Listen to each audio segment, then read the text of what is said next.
Hi everyone, we're back with a little bit of a vlog kind of twist thing. Hi, I'm Asenia. I've been writing the articles that you've hopefully been reading on dartcritics.com, and I'm just here to help Holly talk about some stuff. Yeah, so essentially we thought it'd be a great idea to lay out exactly what a main stage is, what the show is about, what our roles entail and such, so everyone following up on our vlogs and articles have an idea about what the process is actually like as we describe it. Asenia, tell us a fun fact about yourself. Fact about this show is that I originally signed on as the dramaturg, and that was my role.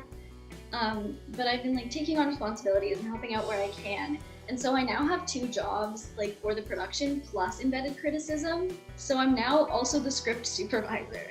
I love it. I'm excited to do all this work. So the first thing we want to talk about is what a main stage is, because not everybody knows that. Asenia, would you like to take it away? Sure. The main stage is a production that Brock University Dramatic Arts puts on twice a year, one in the fall and one in the winter. So Scenes from an Execution is the fall main stage, and most of the people involved in it are getting a credit, and the director is a professor, and Molly is the associate director. She's not a professor, but she's helping out quite a bit. So I'm getting a credit for an advanced project in dramaturgy, and then there are actors getting credits and there are stage managers getting credits, and we have a drafter who's actually in the other room, and he's getting a credit too. I also think it'd be a really great idea to mention that usually there's a second year course that's offered that allows students to come into the theater and help with the production, and they do all the crew stuff, so hanging lights and costumes and etc. But this year they can't offer that course because of COVID and because no one is allowed in the building. So the production team this year is taking on a much larger role. Yeah, and the class crew that you can take is amazing, so it's a real shame that second year students are missing out on that opportunity this year. So what's the play about? What is the play about? The play follows Galactia, who is a painter in the 15th century, and she has been commissioned by the state of Venice to paint the Battle of Lepanto, which is the final battle in the Christian Crusades. And so it's Italy and Europe just dominating the rest of the world, and it's incredibly violent and horrible. And so Galactia has been commissioned to glorify this battle for the state of Venice so that they can look super cool and noble. But she recognizes that violence or political gain is actually pretty terrible. So the story chronicles her creating a painting revealing the truth of the matter against all the obstacles of politics and politicians and the Doge, who wants her to create something that will glorify violence and domination and empire and all of that really brutal stuff. Thank you for depicting that for us, Asenia. I got a very good visual. How's rehearsal going for you? It's a lot of sitting still for me because I'm not an actor, so I'm mostly watching the work, taking notes on the work, and doing research based on what I'm seeing. So I've created a document that's all of the difficult words in the play and how to pronounce them and what they mean. And I've also created a couple little texts for the cast to read to help immerse themselves in the world and the semiotics of the play a little better. So what's it like for the actors? So for the actors, it's kind of dependent on when we're called.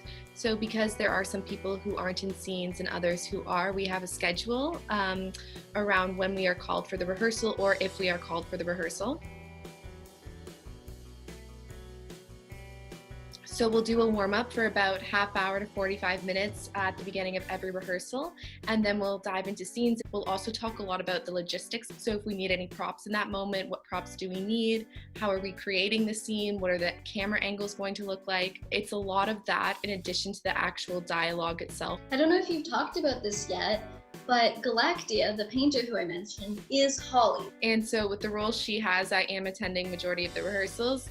Her character has a ton of layers to her, as does every character. She's a very complex woman. I don't know how to talk about her without giving too much away because she has some very honest moments, yet she also knows how to kind of manipulate the people around her. And you get to some quite, the word David used was ferile places. Yes. Which is, I think, very exciting to see that energy through a screen, because we've seen it a lot on stage, but how do you convey that to an audience on camera is really cool. Exactly, and we've been talking so much about keeping the audience interested. What does Zoom theater mean, and how exactly does it work? Because not everyone has been watching Zoom theater. A lot of people were just like, well, theater's over, Zoom theater is a wild ride. I believe, from my understanding, we will be recording the show live through Zoom and then streaming it for audience members. Based on the design meeting we've had, it looks like they're trying to do stuff visually that will make it look very different from what we're used to seeing in like Zoom theater. It's not going to be like there's one convention that we use for the whole show. It's like every scene has its own set of conventions, and I think it will create something very visually interesting and hopefully like nothing anyone has ever seen before. The production team and Molly and David have no one to look to as to where to go from. They're literally doing everything from scratch, and it's pretty amazing. Being an artist is also about taking on those challenges and taking those risks. And so I think this is something that's definitely really important for us to do as theater practitioners. Like I've seen and I worked on a Zoom show this summer, and a lot of the stuff that's done like literally over Zoom is two actors, usually not more, doing like a straight scene to each other. This is a cast of like 20 people, so it's a lot more moving parts, and because it's quite a long show, we really have to experiment and figure out what's going to work and what's not. Thank you, Asenia, for hopping into these vlogs. Let us know if you like this little conversation. Asenia and I are really good friends outside of DART as well, so I'm sure this is something that we both love to do, unless Asenia doesn't actually like being my friend. Thanks everyone for staying tuned for this little interview / discussion, I guess, because Asenia and I are both working on this project.